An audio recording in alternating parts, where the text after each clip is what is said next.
So I wonder where Pip has gone. Our last chapter, chapter 65. Let's see. They walked for 3 days. Walking would have given Pip time to think, but he didn't want to think. He'd done enough thinking. Too much, actually. He just wanted to walk fast with an empty mind, taking deep breaths of the clean air, sluicing London from his lungs. He had a pair of good companions, silent too. Neither of them said a single word for the entire journey. The bear plodded slowly alongside Pip on all fours, keeping a steady pace, while the spaniel darted ahead and behind, sniffing whatever seemed interesting. In his right hand, Pip held 2 ropes, one attached to each animal's collar. Although he trusted them both, he didn't want to take any unnecessary risks. If they dashed into the woods, chasing a scent, he'd have to spend hours finding them again. Over his shoulder, Pip was carrying a lumpy brown sack filled with apples, cheese, walnuts and loaves of fresh bread, enough to feed himself for a week, or the bear for a day.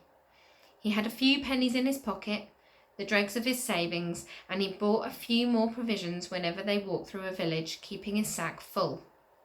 On the afternoon of the 3rd day, they reached Mildmay. Children came running from the fields, shrieking with glee at the sight of the bear, and then stopped, amazed when they saw who was leading her. They all knew Pip. They knew him as several things: the blacksmith's apprentice, a loner, a fighter, a fatherless child. But they'd never imagined that he could be a bearkeeper. One of them shouted out, "Make him dance!"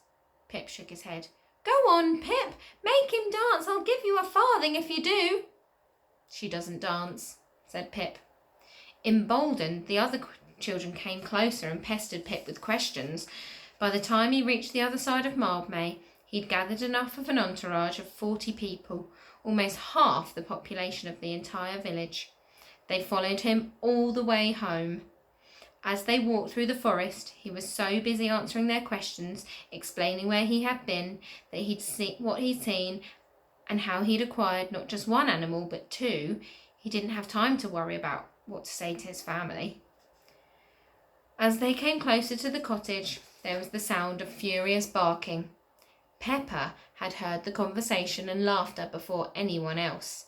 He bolted out of the workshop, came charging down the lane. In the time Pip had been away, the puppy had doubled in size.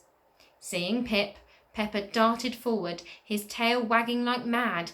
Then he saw Miranda. He stood there for a moment, hardly able to believe his eyes, before his tail dropped between his legs and he scampered back to the cottage, barking even louder. The others came to see what all the noise was about. Samuel emerged from the workshop, wiping his sooty hands on his apron. Isabel hurried out of the vegetable garden. Bridget and Susanna scrambled after her. Samuel and Isabel weren't used to visitors, not in such numbers. They stood together and stared at the villagers, the spaniel, the bear, and, standing at the head of the crowd, a small boy with skinny limbs, messy hair, and a huge smile on his face. With a cry of joy, Isabel ran down the lane and wrapped her arms around her son.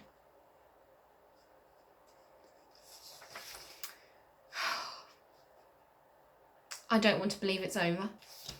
What a fantastic book. I hope you enjoyed it as much as I did. Hopefully you'll read it a few times in your life, as I have. Bye, Year 4.